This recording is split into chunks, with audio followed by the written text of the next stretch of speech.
What's up, YouTube? Like, I'm not gonna be that girl. My name is Jabria. I'm 24 years old. I currently live in Atlanta, Georgia, but I am from Camden, New Jersey, Parkside. I'm so ghetto. This video is like long overdue. People been wanting to know, like, you know, how I moved out here by myself. How was the transition? How am I doing right now? Just anything. Let's get started. All right, so where do I even start? All right, let me just start from the idea. I had the idea of wanting to move out of state, move to Atlanta, Georgia. Me personally, I felt like this was a place where I can grow within my craft. So I dance, act, and model. So obviously everybody be like, oh, come to Atlanta, you're in the right spot. So that's what I did. But the reason that I was able to get here was because, for one, I was so determined, and I'm just like, I just gotta get out of my hometown. Like, it was like draining me. I was so miserable. I'm not gonna say so miserable because I had a lot of friends and things that I were doing to keep me like uplifted and things like that. The first thing that I did, at first I was door dashing. So I was door dashing around my city. Sometimes I would go to Philly because it was right over the bridge, and I was getting like more money from it. And then that was like slow. Like, it was very, very slow. Like, I probably was getting like $3 orders, and I'm like, what the hell is this? Like, what can I do with this? So I had a friend that was living in Cali or whatever. He was kind of telling me like, oh, I'm making this, that, and the third off of DoorDash. And I'm like, damn, nigga, that's somebody's paycheck. Like, how the hell you making that? So I'm finna come out there. But I was just playing. He like, yeah, you should come. Like, I'm making such and such a week, or I'm making such and such a day, and I'll have such and such by the end of the month. So yeah, he was telling me how much I could make, and I'm like, shit, I ain't got nothing to lose. Like, I ain't got no kids, I ain't got no job, I didn't have my own crib or nothing like that. So it was just like, fuck it, and I just went to Cali. The way that process was, it's so weird to even think like you went all the way to California to DoorDash. Yes, that's exactly what I did. So I was going to drive by myself, drive across the country by myself, but obviously my mom was like, no, you're not finna do that. Like, I'll come with you. She had a friend that lived in Vegas, so we ended up flying to Vegas first. I had got my car shipped out there, and I was door dashing out there. She ended up catching COVID, so it kind of took me a little bit longer to go to Cali after coming from Vegas. And it was just like, I was making a good amount out there, but I knew that Cali was gonna get me there for real. So after she kind of got over COVID, we drove to Cali. It was like a 5.5 hour drive. I ended up booking the Airbnb for a month. It was like $1,400, which isn't bad for a month in California. Like, but the only thing wrong with it was a shared space. So I basically was just having my own room to myself, and the owner was still living in the crib with me. That was bad. First of all, I don't like lashes. Like, I literally only wanted to look cute for the video because it's my first video, and this should be an introduction video, but we getting right into it. The guy, he was like probably like in his late 30s. I don't really know how old he was, but he looked like ran down, but his crib was nice. You know, everybody in Cali, they kind of just be trying to make a way out of nothing, for real. Like, whether they gotta scam, whether they gotta steal, whatever the fuck they gonna do, they gonna make a way because it's expensive as fuck out there. That's what he was doing. He had like 2 Airbnb properties. Mind you, my mom came to Cali with me at first, but she was only staying for a few days just to kind of like meet the Airbnb person, get me settled in and stuff like that. Then they kind of like kicked it off. Like, I had ended up getting sick a little bit. I guess kind of the little backlash from the COVID that she had. I didn't really feel good when I first got out there or whatever. I kind of just put all my stuff in a room, and I think I took a nap or something. And then my mom and the Airbnb guy, he ended up like taking her around Cali to like sightsee and show her, like, you know, California. So they were cool and everything. I'm like, okay, bet, this is cool. Like, he knows my mom, he cool with her, so he ain't gonna try no shit. And he seemed like a okay guy. Wrong. First of all, this nigga Let me not get all ghetto, but he really blew me because first of all, we got kind of like too close too fast. Like we were doing too much too fast. So I told him I was coming out here to DoorDash and stuff like that. He like, nah, you ain't got DoorDash, you can work for me.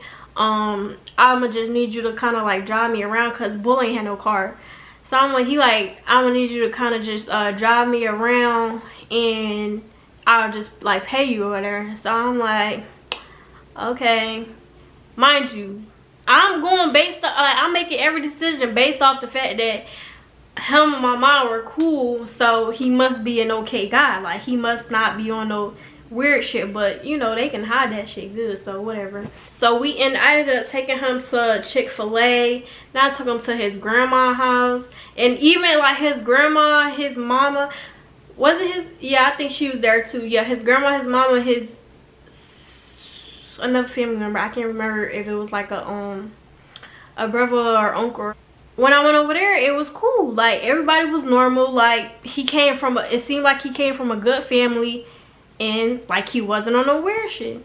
So then we gets back to the crib or whatever. He's talking about he wants to cook. So I'm like, okay. He's just an Airbnb guy. Like he not trying to like, I don't know what the hell I was thinking, but he ended up cooking. It was a nice little meal. I'm like, okay, I didn't even know Will can cook. But my friend that I said was living in Cali, he ended up coming to visit or whatever, cause he was DoorDashing too, so he was kind of like riding around everywhere. So he ended up coming over there, and I'm like, yeah, this guy is nice. Like he cooked, he was cool with my mom, and then he was just kind of like, all right, whatever. Like, cause the guy, he didn't mind that my friend had came over there, so I'm like, yeah, he cool. Like he not no weird nigga. Bye. And then what happened? I'm so bad at telling stories because I be forgetting stuff.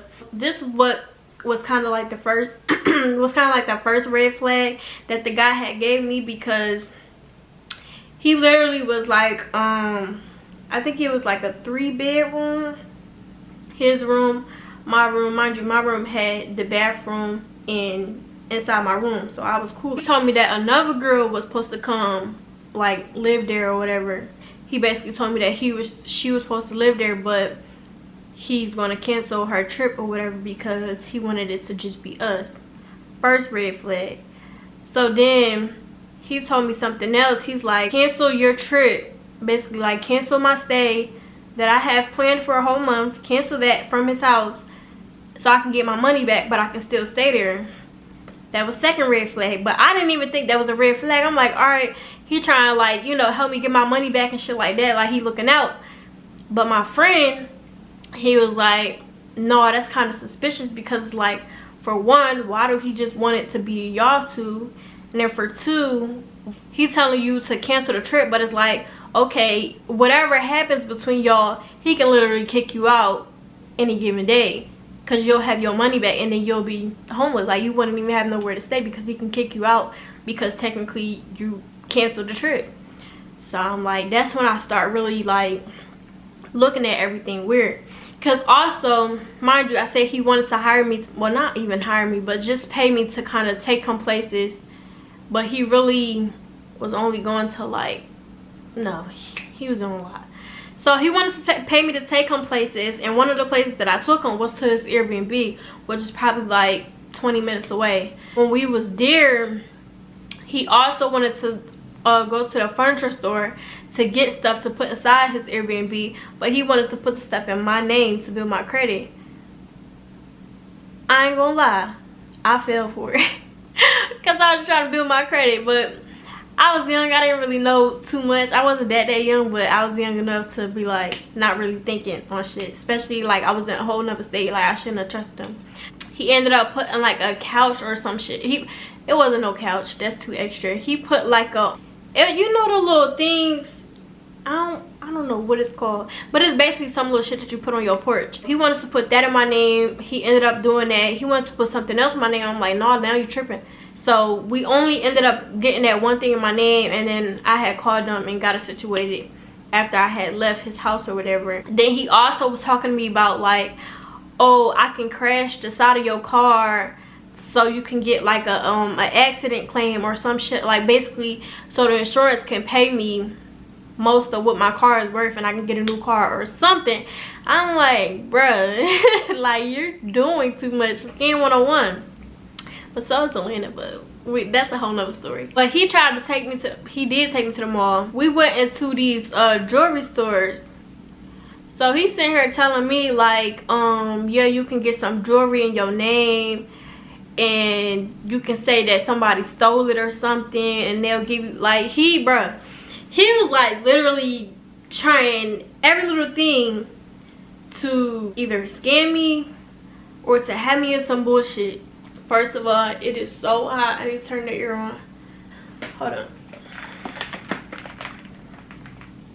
I really don't want to make this video too long, but I definitely am dragging it because I already told y'all I'm a bad storyteller, but I need to tell y'all what happened in my journey and stuff. After all that stuff was happening, I was telling my friend like what was going on type shit or whatever. So Dan Bull kind of came on to me. He like, I think that we should be more than friends. Mind you, we was in a car at this point. He like, I think we should be more than friends. He started talking about marriage and everything, y'all. Like, I promise y'all, I was only there for probably like 3-4 days. Just doing too much and didn't even know me, and I didn't even know him. So mind you, he like almost 40 years old probably. Like, that's when I started getting uncomfortable. I'm like, why can't you just be like the Airbnb person and I just be your fucking what do you call it, customer tenant?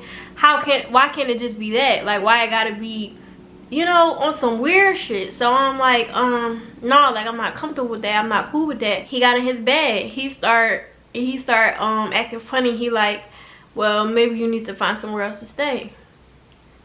I said, first of all, you already been on some weird shit, so I don't mind finding somewhere to stay because I'm not finna keep dealing with this and you making me uncomfortable and I'm scared to sleep at night now. Like, no. That's what I ended up doing. After he said that, I literally packed all my stuff. I think I was door dashing that day, but I was still riding around trying to find another Airbnb because I basically just got kicked out because I didn't want to like take things further with him. I ended up finding another Airbnb. It was a little bit cheaper, so Airbnb refunded me my money and I only had to pay like 12 something for the next Airbnb. It was still a shared space, so it was like 3 other roommates and it was me. The owner was living in the house behind us, so everything was cool. Like, the house was clean, it was nice and big. With that house, everything was cool. The guy was nice. I think he was like, I don't want to be racist, but I think he had to be probably like Indian or something. My experience at that house was cool, but then again, like I told y'all, my friend was living out there. He had came over there one day and he had parked his car in a driveway or whatever, and the guy kind of like snapped.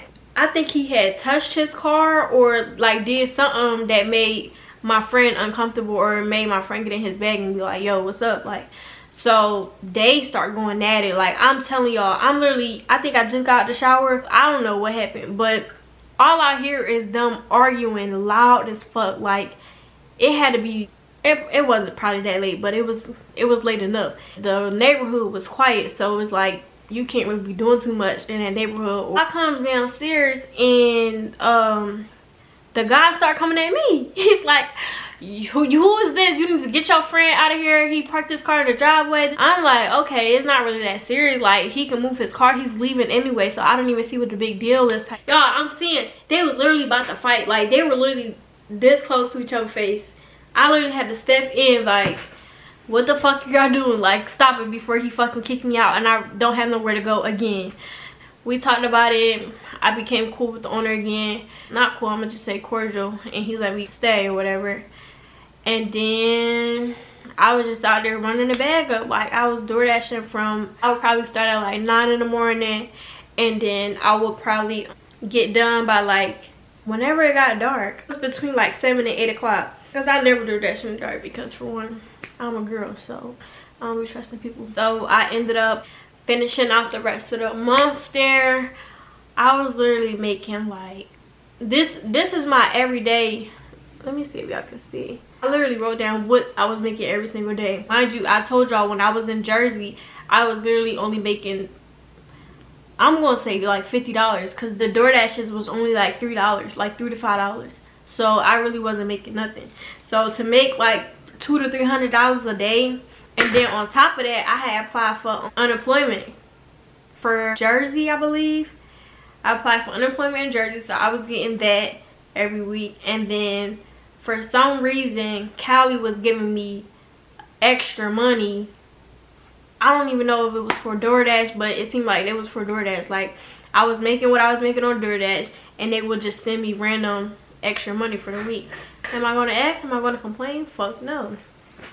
So that's how I ended up leaving Cali with $10,000 in my account. Ooh, that's such a proud moment, because it's like, how the hell you go to DoorDash and make $10,000?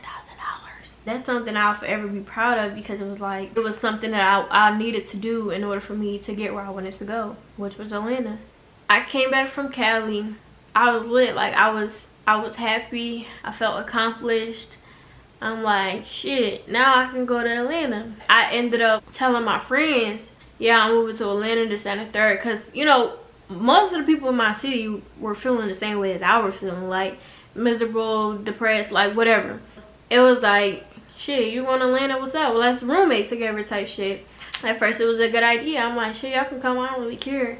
And then I start really taking time to think about it. With my one friend, me and her were kind of the same. Like, I knew that she would want to be in charge. Just the way she is, it kind of ended up making us clash, like, as friends. And I did not want that happening, because she was like a really good friend.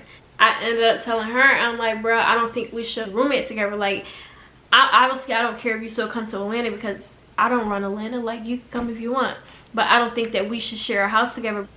At first we were like, I ain't gonna say into it, but we were going back and forth about it, and I totally understood how she felt, but it was just something that I just wanted to do by myself, or wanted to do for myself. And then the other boy, I knew him since I was in middle school. We were still going to go together or whatever as roommates. We were talking about it for months, and then finally it was time for us to go look at the apartments.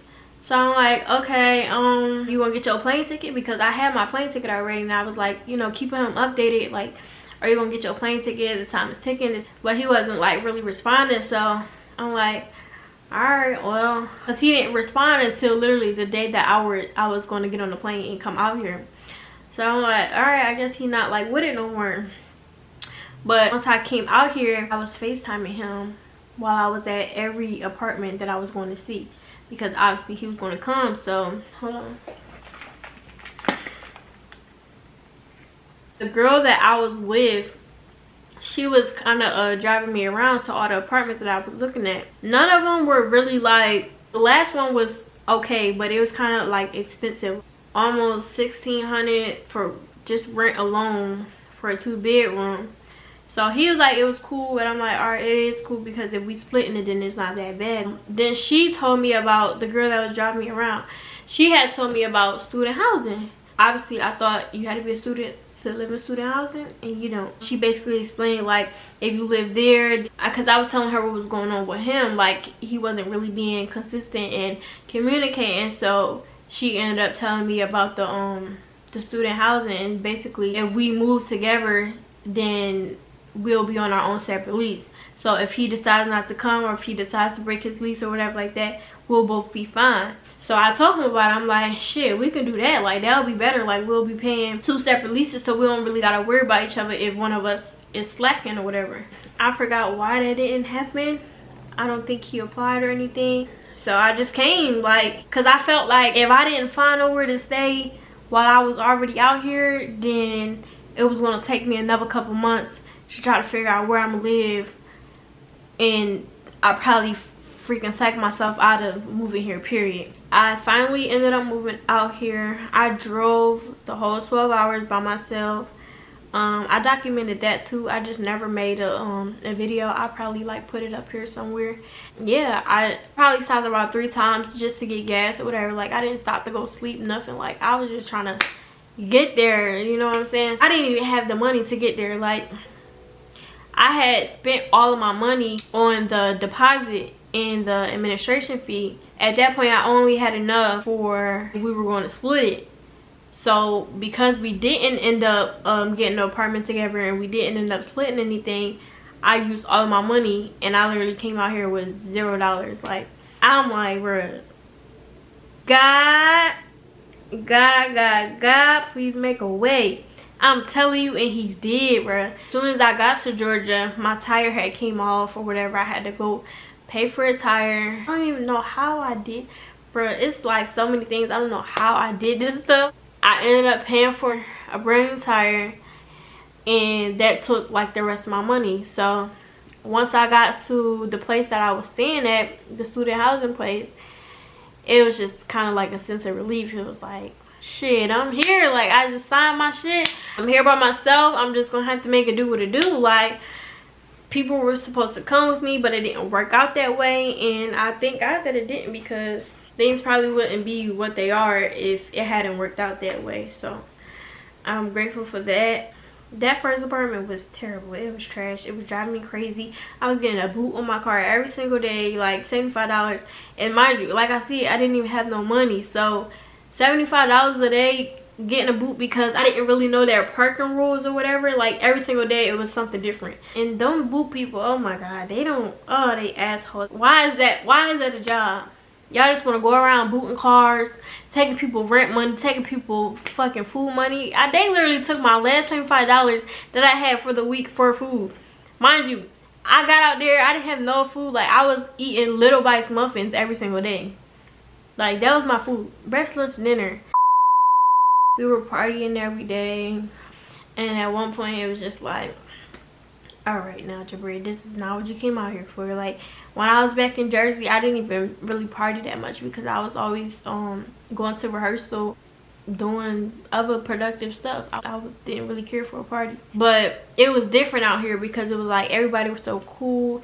Everybody was so nice. I was around, you know, different celebrities and stuff that I would have never been around if I was still in Jersey and stuff. So it was all new and it was all like exciting and stuff. Yeah, but eventually I stopped doing that.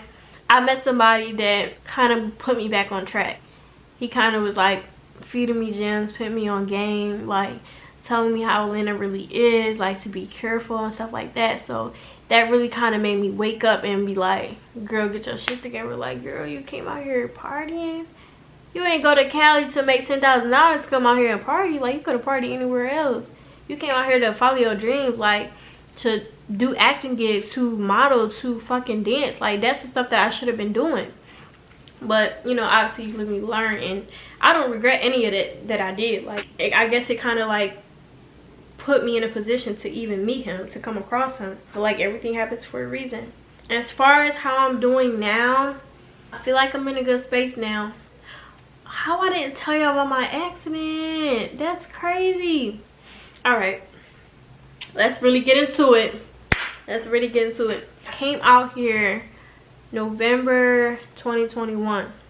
I got in a car accident January 2022.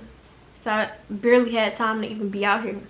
But again, I feel like everything happens for a reason. So God was trying to put me back on track because, like I said, when I first came out here, I was doing all the wrong shit. I was just doing what I could because obviously I didn't have no money. So all the places I was going, they were free. So I was like, why not have fun for free? So I got in a car accident in January. I was door dashing to pay my rent, to pay my car insurance, whatever. I had to DoorDash because I didn't have no real job yet. So I wasn't even driving. Like, that's the crazy part. Like, I wasn't even driving. I was literally at the red light because it was kind of like backed up traffic, which everybody knows Atlanta got so much traffic for no reason. Like, a fat ass red truck came through, hit two cars like that, kept going. Not you caused the first accident and still kept going, but anyway, he came through and hit me. Like, he T-boned me. So this me driving, he came right there and fucking hit me. That was like so freaking scary. It was like, what is happening right now? Because mind you, I was conscious the whole time. So as my car is going across the damn road, I'm like, God, please save me, please don't let me die. Like, all that stuff was going through my mind. I'm like, mind you, I'm out here by myself. Like, I don't know nobody but the girl that I met at the video shoot the second day that I came out here. I had also just met another girl which is from Jersey. My friend Taja, I love you. I had met her, and we literally only knew each other for like 3 weeks. Not even. Like, my accident was on the 9th. I met her December 31st. So, yeah, I barely fucking knew her. So, I didn't even have nobody out here for real. After the car hit me, my car was like literally total. I'll show pictures of that as well.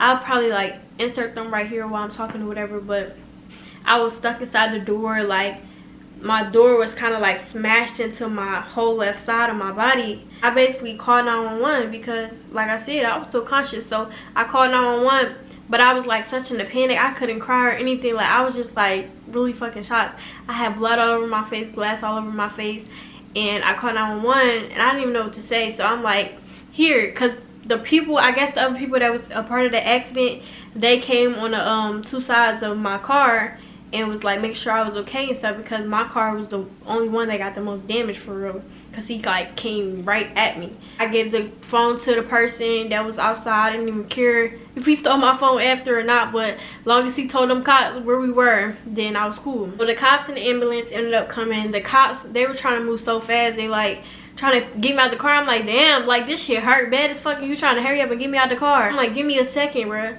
So, but while the cops were like on the way, I had FaceTime my mom.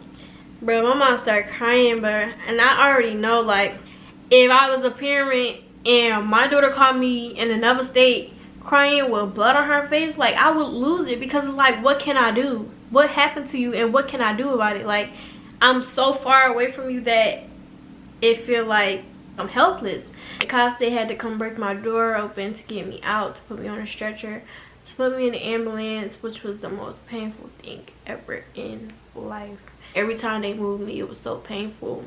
I finally had got to the hospital. They had put me on the bed or whatever and was asking me all these questions. Tasia ended up coming. I wasn't able to see my other friend because when they put me in the bag, they was like, I got COVID or whatever, so I wasn't able to see nobody the whole time I was there. Every time they transferred me onto a new bed, it was so painful. Like, I'm literally screaming in agony. Like, it was like the worst thing, the worst pain ever in life. I had ended up getting surgery the next day on my pelvis. So I fractured my pelvis. They had to put like bolts and screws and stuff like that. But the night before, like the day that I got there, they had to do a little procedure on me because I had like a lot of blood in my stomach. Surgery went well. I'm still here, thank God. They put me in the ICU, I want to say like 9 days, and literally the entire time I was just in so much pain, and I couldn't use the bathroom on my own or anything. Obviously I couldn't walk. The experience, like the hospital, they like, it was like, what are y'all doing? Y'all not helping me come use the bathroom? So I'm literally holding my pee for hours. I wasn't able to do number 2 for a few days, which is not good, obviously. But the time that I was able to, they would literally take hours to come, and I'm literally holding that in. My roommate, oh my God, my roommate used to piss me off, bruh. She used to be shitting herself, singing up the whole room. I'm gonna show, because I think I still got like videos and, you know, boomerangs and stuff when I was in there. My roommate used to like scream all the time. Mind you, she probably was like 50-something years old, so her ass used to be screaming all the time, like cursing them out, because they used to take hours to come to her too. Like, I don't know what was wrong with her, but obviously she couldn't pee or couldn't use the bathroom on her own either, so she'll literally shit on herself and they will come hours later. So mind you, I'm literally in the bed smelling that the whole entire time. Mind you, they wasn't really letting me, they had let me do DoorDash probably like 2 times, and they stopped me from doing it. So they was like feeding me bullshit, and I'm like, damn, bro, like get me out of this hospital, like I gotta go. But it was this one nurse, she had got me some food from downstairs. It was so good, and she was the best. I felt like she was like my auntie or something. But like me personally, I don't like all that need help and shit like that, so I was kind of trying to do that shit on myself, especially because they were taking forever to come like get me to use the bathroom. Like, I kind of just was trying to do it myself, and then the faster I was able to walk or use the bathroom by myself, then that was when I was able to get out. I was in a wheelchair for about 4 months. My mom and my sister, they ended up having to drive out here the day after they heard about my accident, and they stayed in my apartment with me. Mind you, it was student houses, so it wasn't really no space for them to stay, but they stayed for a couple of days, and then we kind of just came to the conclusion that I had to go back to Jersey. I was so sad about that because I did not want to go back to Jersey, because I'm like, I came out here, so why am I going back? But it had to happen that way because I couldn't take care of myself, and they were the only two that wouldn't be able to do that, on top of like whatever family I have in Jersey. But as soon as I was able to walk, boy, I was out. I drove back out here. I had went up out the car and I started driving. Like, I didn't have no trauma issues or nothing. Like, I was really ready to get back out here and finish what I started, basically. I still had to pay my rent, and nobody was like helping me, so I didn't know. Like, I started to GoFundMe. I made probably like $150, but that was literally it. I came back out here, ended up getting a new job. It was an office job, so I was cool. Like, I didn't have to move too much, because like I said, I wasn't really able to walk that much. I just was ready to get back out here as soon as I was able to walk. My boyfriend was like, you could quit or whatever, and he started me a business. I started doing that for a while, which is what I'm wearing right now. It's called Pretty Problem. I still have stuff if you guys want anything, but now I'm selling wigs. That's where I'm at right now. Like, I'm starting to sell wigs because this is something that that I'm familiar with, and it's something I feel like I can really grow with, and I watch other people do that. Yeah, and I just feel like I can create. Like, if I want to dye this side orange and this side blue, like I want to do that. Like, I want to just try different things and then be able to sell it to you guys. I'm still on my journey, obviously. It's only been, let's say, roughly a year since the accident. I hope this kind of like helped whoever is like thinking about moving out of their hometown. An example of what I went through, just the journey that I'm taking, the path that I'm taking. I say go for it. Like, if you're scared, or if you're in your hometown miserable or stressed out and got a lot going on, you know, and you just want to take that leap of faith, go for it. Like, I came out here with literally $0 and I'm making it work. It's hard, but I'm making it work. Like, I was able to meet people to put me in better positions, and at the end of every day, I still was praying to God. Like, I couldn't do this by myself. Like, I literally had to have him by my side and have him on my heart in order for me to do what I was able to do. Like, I started getting a lot of acting gigs. I started getting a lot of modeling gigs. I started going back to dance and everything. Like, I started basically getting back into my groove and doing what I came out here to do. So yeah, I feel like if you have the drive, if you have the ambition, and if you have the faith in God, then just do what you need to do for yourself. Like, if you're not happy with your situation, change it. Find a way to change it. Make a plan. Like, and I'm not saying that it's easy, and I'm not saying that Atlanta is the place to go, but like, go anywhere. If you need to remove yourself from your environment, then do that. Do what you need to do for yourself. So yeah, that's it. That's the story of how I moved to Atlanta with no money, by myself. For my next videos, I don't know what I'll be talking about, honestly. So I'm not even gonna be like, oh, this channel will be about vlogging and this and that and the third, because I really don't know. It's kind of like, shit, if I feel like recording, that's what I'm gonna do. But yeah, thank you guys for watching, and love you, bye.